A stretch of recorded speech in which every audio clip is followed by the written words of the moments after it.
আসসালামু আলাইকুম। সংবাদে আপনাদের সবাইকে স্বাগত জানাচ্ছি। আমি ফিরোজ তোহা। শুরুতেই আরবে কেবলস সংবাদ শিরোনাম। বাংলাদেশের সর্বশেষ গুরুত্বপূর্ণ আপডেট সংবাদে আপনাকে স্বাগত। শুরুতেই সংবাদ শিরোনাম, পরে বিস্তারিত। শুরুতেই জানাবো, মাগুরায় শিশু আসিয়ার জানাজা অনুষ্ঠিত। বোনের বাড়িতে বেড়াতে গিয়ে ধর্ষণ ও নির্যাতনের ঘটনায় মারা যাওয়া শিশু আসিয়ার জানাজা সম্পন্ন হয়েছে। বৃহস্পতিবার ইফতারের আগে সেনাবাহিনীর হেলিকপ্টারে তার লাশ মাগুরায় নেওয়া হয়েছে। পরে সন্ধ্যা ৭টায় মাগুরার নোমানী ময়দানে শিশুটির জানাজা অনুষ্ঠিত হয়। সেখানে উপস্থিত ছিলেন হাসনাত আবদুল্লাহ এবং শারজিস আলম। এছাড়াও মাওলানা মামুনুল হকও জানাজায় অংশগ্রহণ করেছেন। এরপর জানাবো, ধর্ষণের শিকার ৪৩,০০০ নারী শিশু। পতিত স্বৈরাচারী সরকারের সময়ে ছাত্রাবাস থেকে শুরু করে রাজপথ কোথাও বাকি ছিল না ধর্ষণের মৎসব। শেষ ৬ বছরেই ধর্ষণের শিকার হয়েছে ৭,০০০ শিশুসহ প্রায় ৪৩,০০০ নারী। এদিকে সাবেক বিজিবি প্রধান শাফিনুল ইসলামের দেশ থেকে নিষেধাজ্ঞা। দুর্নীতির অভিযোগ থাকা বর্ডার গার্ড অব বাংলাদেশ বিজিবির সাবেক প্রধান মেজর জেনারেল অবসরপ্রাপ্ত মোহাম্মদ শাফিনুল ইসলাম ও তার স্ত্রী সোমা ইসলামের দেশ থেকে নিষেধাজ্ঞার আদেশ দিয়েছে আদালত। এবারে জানাবো, অতিরিক্ত ডিআইজি শহীদুল্লাহ সহ ৩ পুলিশ কর্মকর্তা বরখাস্ত। ঢাকা মহানগর পুলিশ ডিএমপির সাবেক উপকমিশনার ডিসি পরবর্তী পর্যায়ে অতিরিক্ত ডিআইজি হিসেবে পদোন্নতিপ্রাপ্ত বহুল আলোচিত বিতর্কিত মোহাম্মদ শহীদুল্লাহ সহ ৩ পুলিশ কর্মকর্তাকে সাময়িক বরখাস্ত করা হয়েছে। এবারে জানাবো, গত ৩ মাসে কোটি টাকার ব্যাংক হিসাব বেড়েছে ৫,০০০। ব্যাংকগুলোতে কোটি কোটি টাকার ব্যাংক হিসাবের সংখ্যা আবার বাড়তে শুরু করেছে। গত বছর ডিসেম্বরের শেষে বিভিন্ন ব্যাংকে কোটি টাকার বেশি রয়েছে হিসাবের সংখ্যা দাঁড়িয়েছে ১,২২,০৮১টি, যা সেপ্টেম্বরের প্রান্তিক শেষে ছিল ১,১৭,১২৭টি। ৩ মাসে বেড়েছে ৪,৯৫৪টি।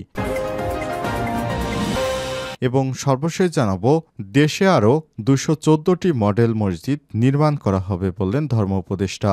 দেশে আবার নতুন করে ২১৪টি মডেল মসজিদ নির্মাণের উদ্যোগ নিয়েছে সরকার। প্রিয় দর্শক, এতক্ষণ শুনছিলেন সংবাদ শিরোনাম, এবারে বিস্তারিত। তবে তার আগে বন্ধুরা, অনুরোধ থাকবে সংবাদটিতে একটি লাইক দিন। এই চ্যানেলে আপনি নতুন হয়ে থাকলে আমাদের সংবাদটি দেখতে দেখতে চ্যানেলটি সাবস্ক্রাইব করে রাখুন। কমেন্ট করে বন্ধুরা আপনার মূল্যবান মতামত জানিয়ে দিন আপনি বিশ্বের কোন দেশ থেকে বা বাংলাদেশের কোন স্থান থেকে আমাদের সংবাদটি দেখছেন এবং শুনছেন। এবারে বিস্তারিত। মাগুরায় শিশু আসিয়ার জানাজা অনুষ্ঠিত। বোনের বাড়ি বেড়াতে গিয়ে ধর্ষণ ও নির্যাতনের ঘটনায় মারা যাওয়া শিশু আসিয়ার জানাজা সম্পন্ন হয়েছে। বৃহস্পতিবার ইফতারের আগে সেনাবাহিনীর হেলিকপ্টারে তার লাশ মাগুরায় পৌঁছে দেওয়া হয়। এরপর সন্ধ্যা ৭টার দিকে নোমানী ময়দানে শিশুটির জানাজা অনুষ্ঠিত হয়। জানাজার পর আসিয়ার লাশের খাটিয়া ঘাড়ে করে নিয়ে যান জাতীয় গণতান্ত্রিক পার্টির মুখ্য সংগঠক দক্ষিণাঞ্চল হাসনাত আবদুল্লাহ ও মুখ্য সংগঠক উত্তরাঞ্চল শারজিস আলম।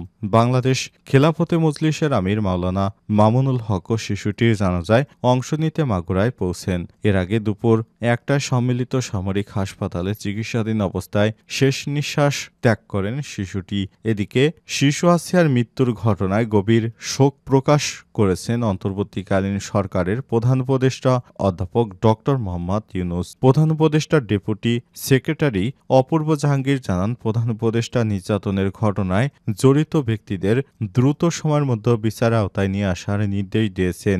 আগামী ৭ দিনের মধ্যে এই ধর্ষণকাণ্ডে জড়িত দোষীদের সর্বোচ্চ শাস্তি নিশ্চিত করা হবে বলে জানিয়েছেন আইন উপদেষ্টা ডক্টর আসিফ নজরুল। তিনি সংবাদ সম্মেলনে সচিবালয়ে বিষয়টি নিয়ে সাংবাদিকদের জানিয়েছেন, আগামী ৭ দিনের মধ্যেই শাস্তি কার্যকর করা হবে। ধর্ষণের শিকার ৪৩,০০০ নারী ও শিশু। পতিত স্বৈরাচারী শেখ হাসিনার সময়ে ছাত্রাবাস থেকে শুরু করে রাজপথে কোথাও বাকি ছিল না ধর্ষণের মপস্য। শেষ ৬ বছরে ধর্ষণের শিকার হয়েছেন ৭,০০০ শিশুসহ প্রায় ৪৩,০০০-এর বেশি নারী। এই সময় নির্যাতনের শিকার হয়েছেন ১,৩৭,০০০ নারী।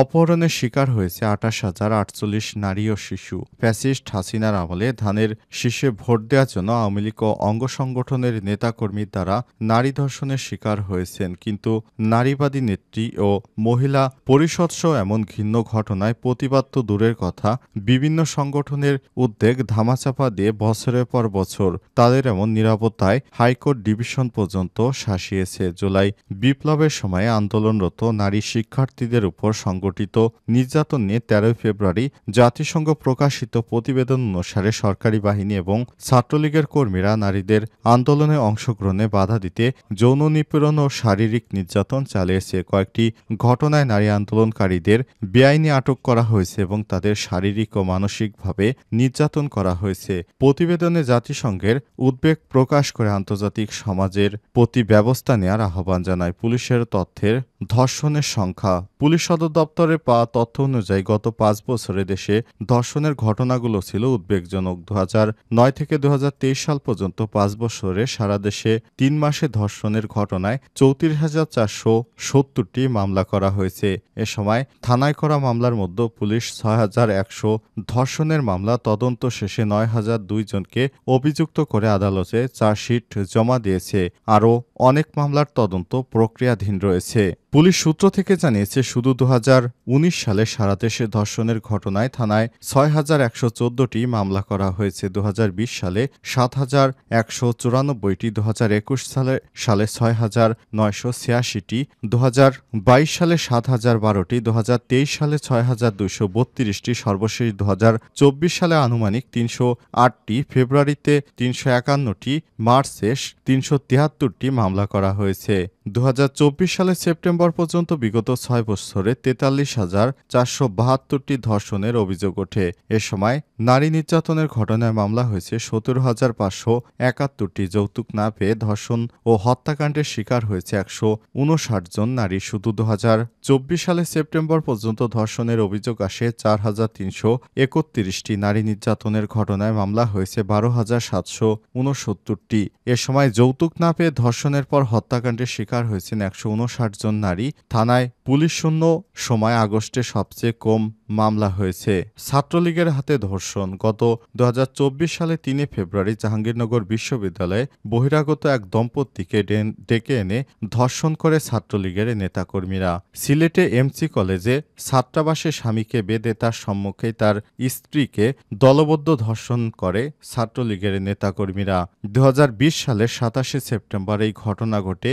এমসি কলেজে ছাত্রাবাসে গৃহবধূ ধর্ষণের ঘটনায় হাইকোর্টে নারী নেত্রীদের নীরব ভূমিকা নিয়ে প্রশ্ন তোলে। সাবেক বিজিবি প্রধান শাফিনুল ইসলামের দেশ থেকে নিষেধাজ্ঞা।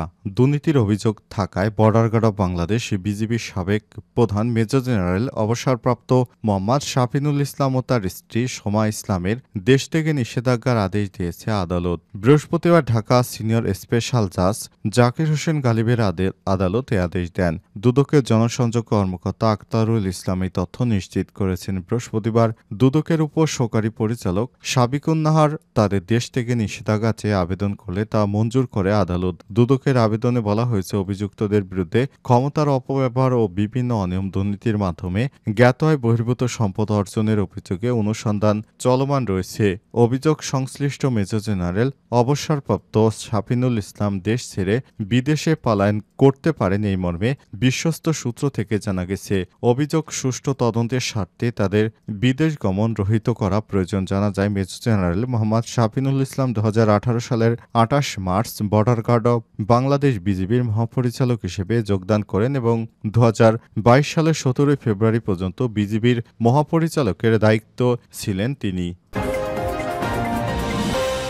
অতিরিক্ত ডিআইজি শহীদুল্লাহ সহ 3 পুলিশ কর্মকর্তা বরখাস্ত। ঢাকা মহানগর পুলিশ ডিএমপির সাবেক উপ পুলিশ কমিশনার ডিসি পরবর্তী পর্যায়ে অতিরিক্ত ডিআইজি হিসেবে পদোন্নতিপ্রাপ্ত বহুল আলোচিত বিতর্কিত মোহাম্মদ শহীদুল্লাহ সহ 3 পুলিশ কর্মকর্তাকে বরখাস্ত করা হয়েছে। বাকি 2 পুলিশ কর্মকর্তারা হলেন সাবেক পুলিশ সুপার আবুল হাসান খান ও নোয়াখালীর সাবেক পুলিশ সুপার মোহাম্মদ আসাদুজ্জামান। জানা গেছে, তারা বৈষম্য বিরোধী শিক্ষার্থীদের আন্দোলনে তাদের নির্দেশে ব্যাপক ধ্বংসযোগ্য শিক্ষার্থীদের হামলা ও নিহতের ঘটনার নির্দেশদাতা ছিলেন তারা। শিক্ষার্থীদের বিরুদ্ধে তারা হামলার কাজে সরাসরি সম্পৃক্ত ছিলেন। তাদের বিরুদ্ধে হত্যার মামলা হওয়ার পরই তাদের এই বরখাস্তের আদেশ দেওয়া হয়েছে। শেখ হাসিনা নির্দেশে তারা পুলিশ বাহিনীকে জনগণের বিপরীতে ব্যবহার করেছিল বলে জানা গেছে।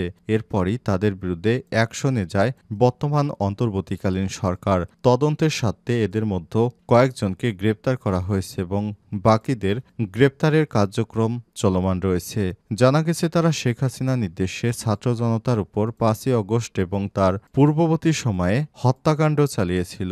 শেখ হাসিনা পালিয়ে যাবার পর তাদের বিরুদ্ধে বিভিন্ন থানায় হত্যা মামলা হয়েছে। এই মামলাগুলো বর্তমান আন্তর্জাতিক অপরাধ ট্রাইব্যুনাল আদালতে তদন্ত প্রক্রিয়াধীন রয়েছে।